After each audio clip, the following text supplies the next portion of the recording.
Noah, a man of the soil, proceeded to plant a vineyard. When he drank some of its wine, he became drunk and lay uncovered inside his tent. Ham, the father of Canaan, saw his father naked and told his two brothers outside. But Shem and Japheth took a garment and laid it across their shoulders. Then they walked in backward and covered their father's naked body. Their faces were turned the other way, so that they would not see their father naked.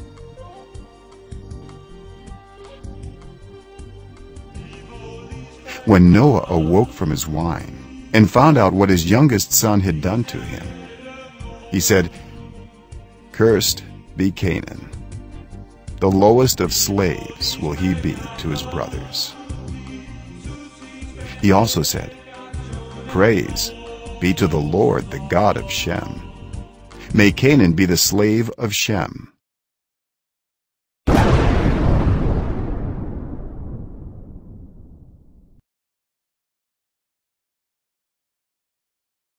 Now there was a famine in the land, and Abram went down to Egypt to live there for a while because the famine was severe. As he was about to enter Egypt, he said to his wife Sarai, "I know what a beautiful woman you are. When the Egyptians see you, they will say, 'This is his wife.' Then they will kill me, but will let you live. Say you are my sister, so that I will be treated well for your sake, and my life will be spared because of you." When Abram came to Egypt, the Egyptians saw that Sarai was a very beautiful woman. And when Pharaoh's officials saw her, they praised her to Pharaoh, and she was taken into his palace.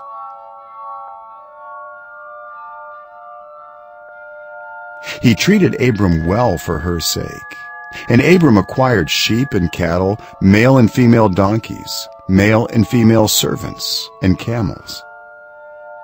But the Lord inflicted serious diseases on Pharaoh and his household because of Abram's wife Sarai. So Pharaoh summoned Abram. "What have you done to me?" he said. "Why didn't you tell me she was your wife?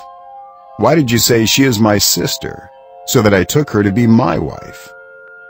Now then, here is your wife. Take her and go." Then Pharaoh gave orders about Abram to his men, and they sent him on his way with his wife and everything he had.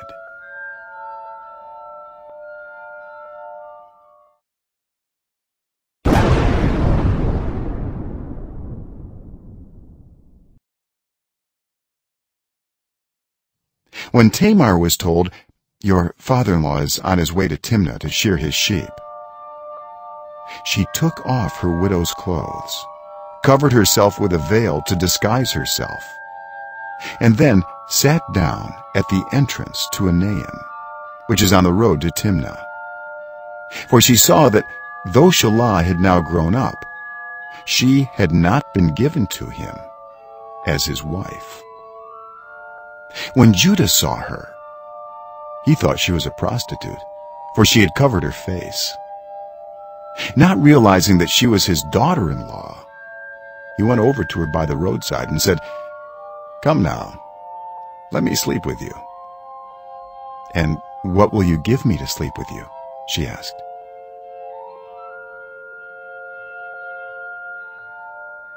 "I'll send you a young goat from my flock," he said. "Will you give me something as a pledge until you send it?" she asked. He said, "What pledge should I give you?" "Your seal and its cord, and the staff in your hand," she answered. So he gave them to her and slept with her, and she became pregnant by him. After she left, she took off her veil and put on her widow's clothes again. Meanwhile, Judah sent the young goat by his friend the Adulamite in order to get his pledge back from the woman. But he did not find her. He asked the men who lived there, "Where is the shrine prostitute who is beside the road at Enaim?" "There hasn't been any shrine prostitute here," they said. So he went back to Judah and said, "I didn't find her. Besides, the men who live there said, 'There hasn't been any shrine prostitute here.'" Then Judah said, "Let her keep what she has, or we will become a laughingstock. After all, I did send her this young goat, but you didn't find her." About 3 months later, Judah was told, "Your daughter-in-law Tamar is guilty of prostitution, and as a result, she is now pregnant." Judah said, "Bring her out and have her burned to death." As she was being brought out, she sent a message to her father-in-law. "I am pregnant by the man who owns these," she said. And she added, "See if you recognize whose seal and cord and staff these are."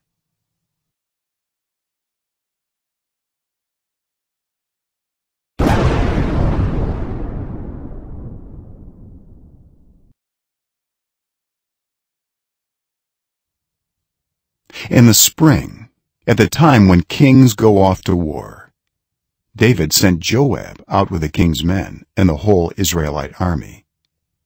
They destroyed the Ammonites and besieged Rabbah.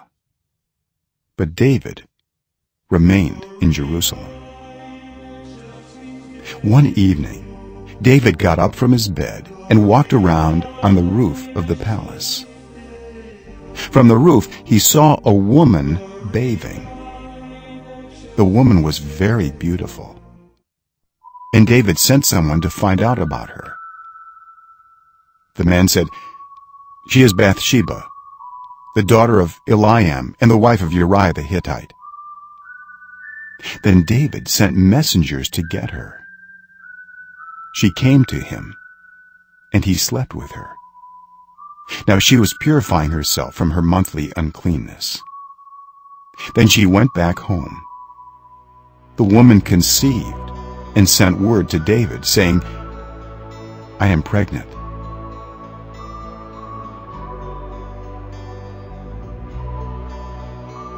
So David sent this word to Joab, "Send me Uriah the Hittite." And Joab sent him to David. When Uriah came to him, David asked him how Joab was, how the soldiers were, and how the war was going. Then David said to Uriah, "Go down to your house and wash your feet."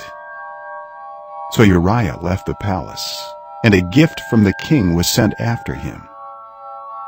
But Uriah slept at the entrance to the palace with all his master's servants, and did not go down to his house. David was told Uriah did not go home. So he asked Uriah, "Haven't you just come from a military campaign? Why didn't you go home?" Uriah said to David, "The ark and Israel and Judah are staying in tents, and my commander Joab and my lord's men are camped in the open country. How could I go to my house to eat and drink and make love to my wife? As surely as you live, I will not do such a thing." Then David said to him, "Stay here one more day, and tomorrow I will send you back." So Uriah remained in Jerusalem that day and the next. At David's invitation, he ate and drank with him, and David made him drunk. But in the evening, Uriah went out to sleep on his mat among his master's servants. He did not go home. In the morning, David wrote a letter to Joab and sent it with Uriah. In it he wrote, "Put Uriah out in front where the fighting is fiercest. Then withdraw from him, so he will be struck down and die." So while Joab had the city under siege, he put Uriah at a place where he knew the strongest defenders were. When the men of the city came out and fought against Joab, some of the men in David's army fell. Moreover, Uriah the Hittite died. Joab sent David a full account of the battle. He instructed the messenger, "When you have finished giving the king this account of the battle, the king's anger may flare up, and he may ask you, 'Why did you get so close to the city to fight? Didn't you know they would shoot arrows from the wall? Who killed Abimelech, son of Jerubbesheth? Didn't a woman drop an upper millstone on him from the wall so that he died in Thebez? Why did you get so close to the wall?' If he asks you this, then say to him, 'Moreover, your servant Uriah the Hittite is dead.'" The messenger set out, and when he arrived, he told David everything Joab had sent him to say. The messenger said to David, "The men overpowered us and came out against us in the open, but we drove them back to the entrance of the city gate. Then the archers shot arrows at your servants from the wall, and some of the king's men died. Moreover, your servant Uriah the Hittite is dead." David told the messenger, "Say this to Joab, 'Don't let this upset you. The sword devours one as well as another. Press the attack against the city and destroy it.'" Say this to encourage Joab.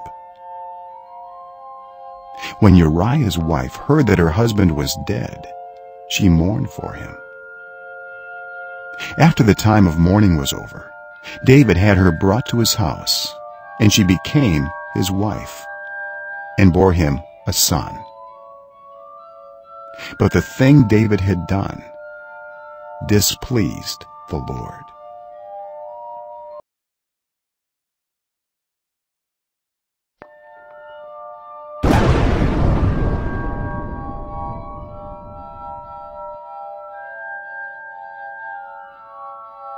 Solomon's Song of Songs. Let him kiss me with the kisses of his mouth, for your love is more delightful than wine. Pleasing is the fragrance of your perfumes. Your name is like perfume poured out. No wonder the young women love you. Take me away with you. Let us hurry. Let the king bring me into his chambers. We rejoice and delight in you. We will praise your love more than wine.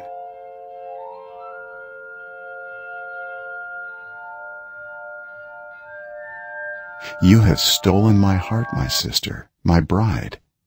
You have stolen my heart with one glance of your eyes, with one jewel of your necklace. How delightful is your love, my sister, my bride.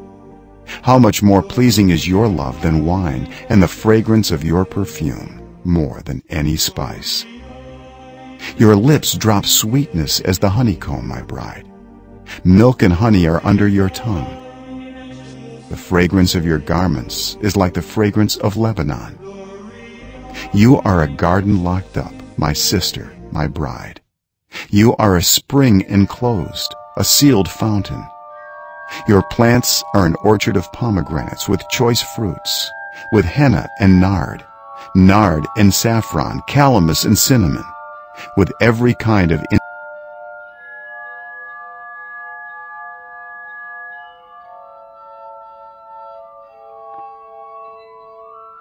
How beautiful your sandaled feet, O prince's daughter. Your graceful legs are like jewels, the work of an artist's hands. Your navel is a rounded goblet that never lacks blended wine. Your waist is a mound of wheat encircled by lilies.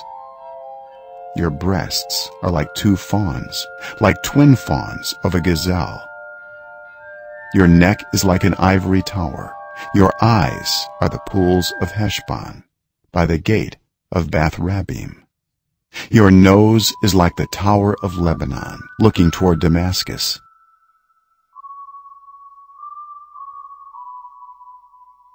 Your head crowns you like Mount Carmel.